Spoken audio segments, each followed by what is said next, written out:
Hello everyone, I am Sonisha and today we are going to discuss about some specific Java techniques used in hardware and software which play an important role in maximizing the memory and CPU usage. The topic of my presentation is high performance Java. So this presentation will discuss possible ways to chase away execution inefficiency and optimize performance using high performance computing. This will help us achieve our goal of high performance. So let's get started with the presentation. This is going to be the outline for my presentation today.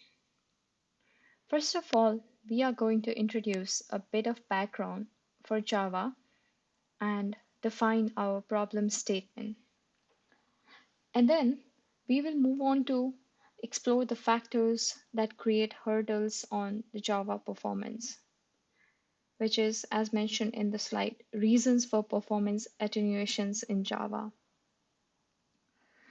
And then we will also talk about how to mitigate those challenges and what techniques we can use in order to do so. So, those are the approaches to tackle performance attenuations and techniques involved in high performance computing, as you can see in my slide. So, without further ado, let's get started.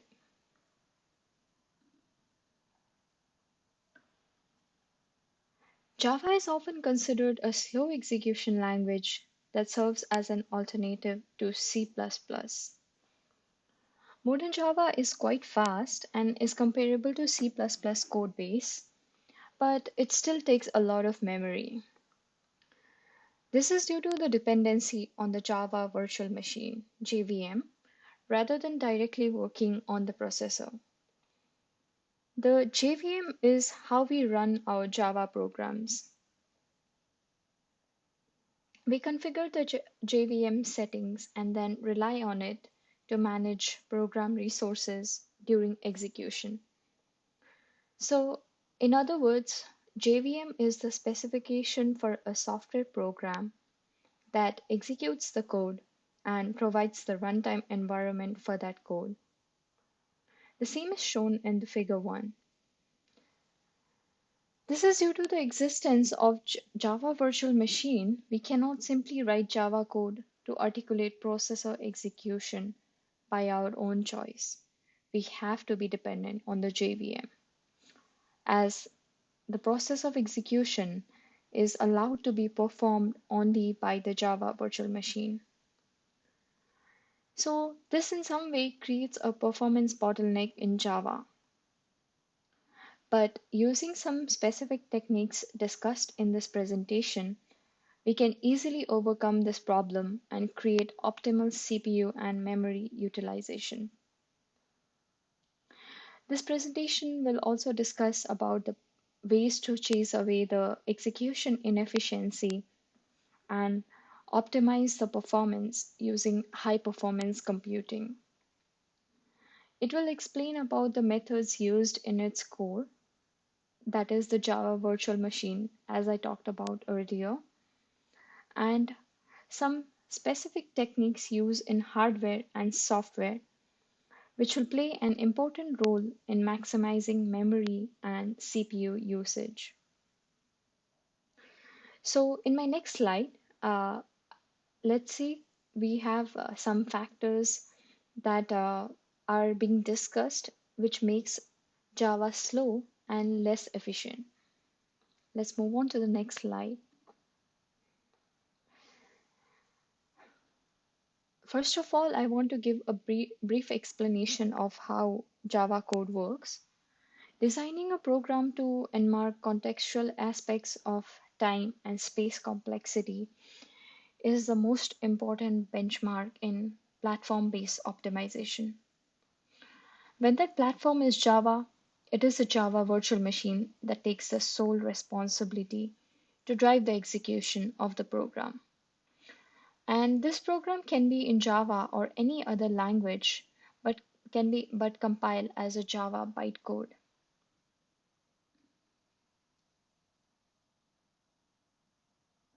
Nowadays, a lot of business applications are built with Java and they are becoming far more complex because Java developers and architects worldwide are not inclined to, or they do not just stick to a single framework.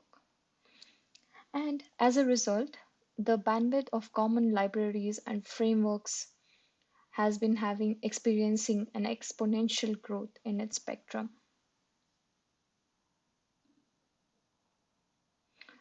Some of the most frequently used technologies is JSP. JSP, also known as Jakarta Server Pages, is a collection of technologies that help software developers to create dynamically generated web pages based on HTML. JDBC, or also known as Java Database Connectivity, is another Java API to connect the to connect the to connect and execute the query with the database. JMX, or Java Management Extensions, is a Java technology that supplies tools for managing and monitoring applications, system objects, devices such as printers, etc. Similarly, we have servlets, struts, Hibernate, JMS, SOAP, thread pools, etc., which has a specific role using Java. Malfunctioning in any of these frameworks or application codes can cause slowness and performance degradation in Java.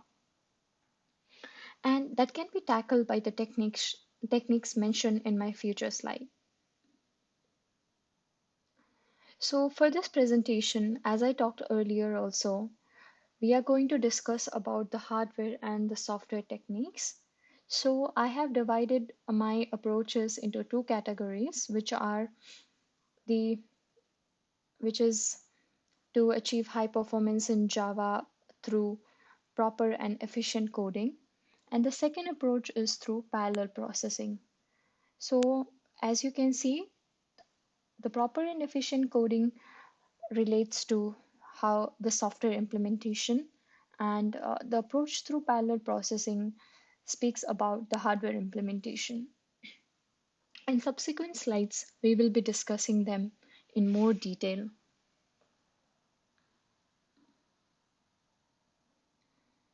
Here are some of the approaches that we are going to discuss in today's presentation about how to handle performance attenuations in Java.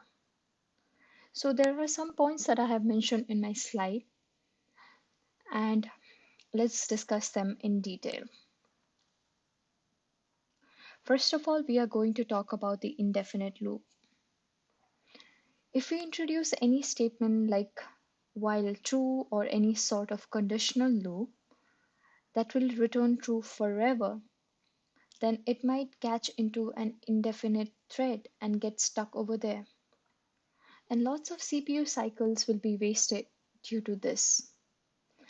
And this can cause the malfunctioning of our application and cause extreme slowness. So, developers need to be very careful that they do not introduce such kind of indefinite loop, or even if there is a need to do so, it should exit after the application exits. So moving on to the second approach, CPU bound component. Sometimes one bit of bad code or a bad interaction between the bits of code hogs the CPU and it slows the throughput to a crawl. It can be symptomatic and as well as asymptomatic. Most probably it is reported when heavy load data is being processed by the system.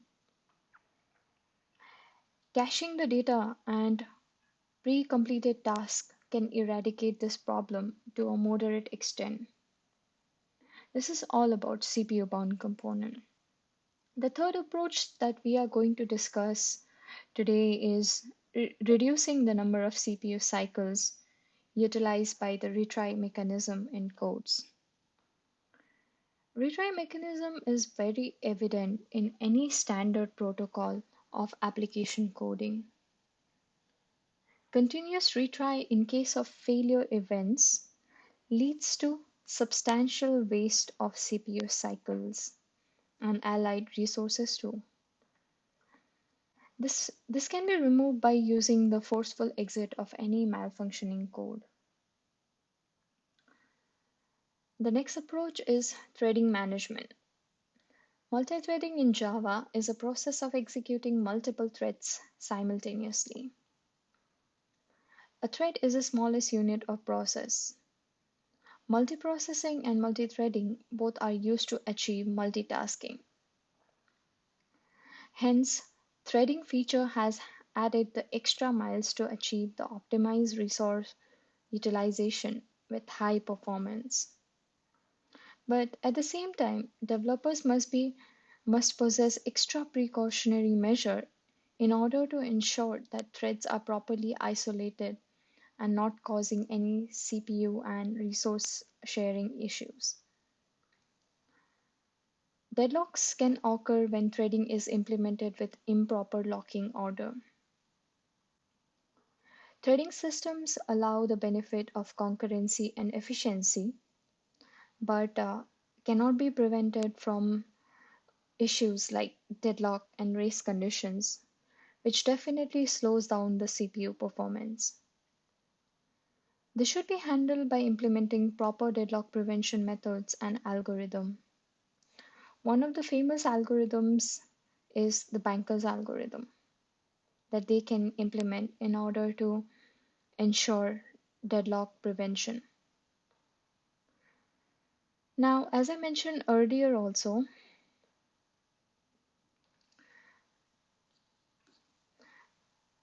the modern applications and Java-based frameworks have so much dependency on external applications. So there are a lot of ways in which we are going to face problems due to the resource deposition in the memory. So the final approach that we are going to discuss here today is the prevention of memory leak in order to prevent the deterioration of performance. A memory leak is a situation when there are objects present in the heap that are no longer used, but the garbage collector is unable to remove them from the memory and thus they are unnecessarily being maintained. A memory leak is bad because it blocks memory resources and degrades system performance over time. And if it is not dealt with, the applications will eventually exhaust all of its resources and then finally terminating with a fatal Java error, which is out of memory error. Sometimes you might have also experienced while writing a Java program. So we can prevent this by using finally block to close the resources that we have used. So the code, even in the finally block that closes the resources, we should make sure that it doesn't have itself have any kind of exceptions to handle. And also while using Java 7 plus, we can make use of try with resources blocks. Moving further, these are some of the approaches that we are going to discuss today as a part of the hardware solution. So here are some of the approaches to tackle performance inefficiency through parallel processing. The popularity of Java language has exploded in the past few years, with representatives from various disciplines actively participating in its rapid growth. Java takes the performance of parallel processing and distributed computing a step further by providing a portable programming language that can be used on any machine or any combination of different machines which support Java. Additionally, it can be used seamlessly on the web, so it's really easy. And Java is itself multi-threaded and has several modes of parallel programming and distributed computing at different levels of abstraction, allowing the user to choose the model suited to the level of detail that they desire and the effort that they are willing to put on it to learn the model. It offers various layers through its very well defined object oriented classes that are fairly straightforward to use. In our previous slides, we studied the approaches to tackle performance attenuations using coding, that is the software approach. Now, let's see about the techniques in high performance computing using the parallel processing. In Java, we can implement shared memory programming using different framework options like the Java Thread, OpenMP, and Titanium. As we know, Java already has inbuilt multithreading capabilities, so parallel processing can be extended with inbuilt multithreading support for higher performance. However, it is limited. As a shared memory system, it has very less scalability than a distributed system. So even though we can overcome these limitations by we can overcome these limitations by combining shared memory with distributed programming. To relieve the programmers from lower and depth of thread implementation, Java 1.5 has also provided specifications like thread pool, task, and high performance primitives with concurrent programming, which makes it a lot easier. One of such frameworks is cyclic barrier. Parallel Java, parallel team, parallel work, and parallel for loop are some of the examples of these kind of abstractions. Parallel Java has implemented a higher level of abstraction on the concurrency utilities. Parallel region ensures code will be executed parallelly, and in parallel team, a group of threads execute in parallel. Parallel Java also implements a message passing paradigm as it couples with distributed system design. There are two OpenMP implementation like JAMP and JOMP. JOMP includes a compiler and OpenMP runtime directives. JOMP compiler translates Java code with runtime OpenMP directives, which behind the scene uses Java threads only to implement parallelism. So parallelism is everywhere. Another technique that is used to implement that is used to tackle the inefficiency is to implement Java sockets.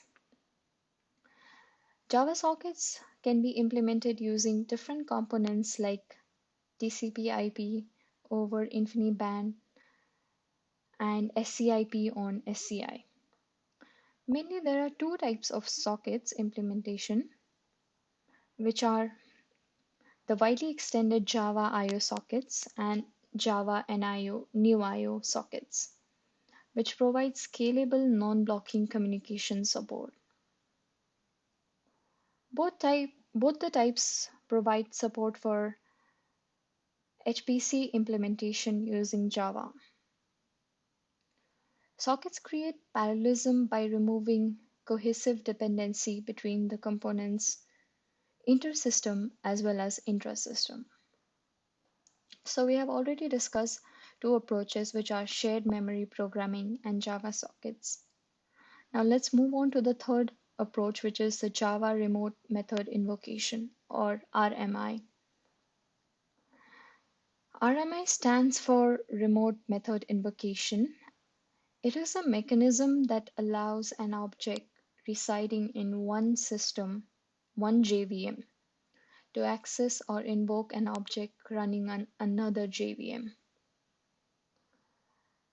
Remote method invocation is used to build distributed applications. So it provides remote communication between Java programs. In Java, we can implement RMI using different frameworks like RMIX, Manta RMI, and OPT RMI.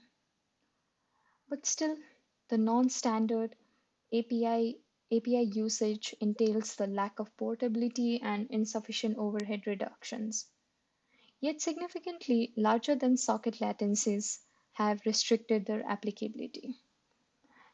Therefore, even though Java communication middleware, example message passing libraries are used to be based on RMI, current Java communication libraries use sockets due to their lower overhead. In this case, higher programming effort required by lower level API allows for a higher throughput, which is very nice and an important key in HPC.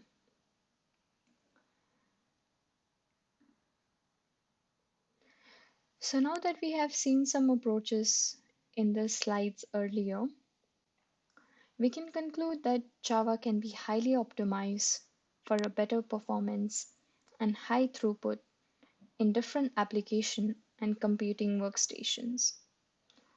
Although JVM threshold will pose certain bottlenecks in its performance, but most of them can be minimized in impact and we can maximize the performance. The approaches that I have discussed earlier in this presentation can help to establish Java-oriented parallel processing environment, which will shape the CPU and resource utility in a far more optimized way. This will ensure us a better performance, which is our target. Thank you all for being a part of this presentation.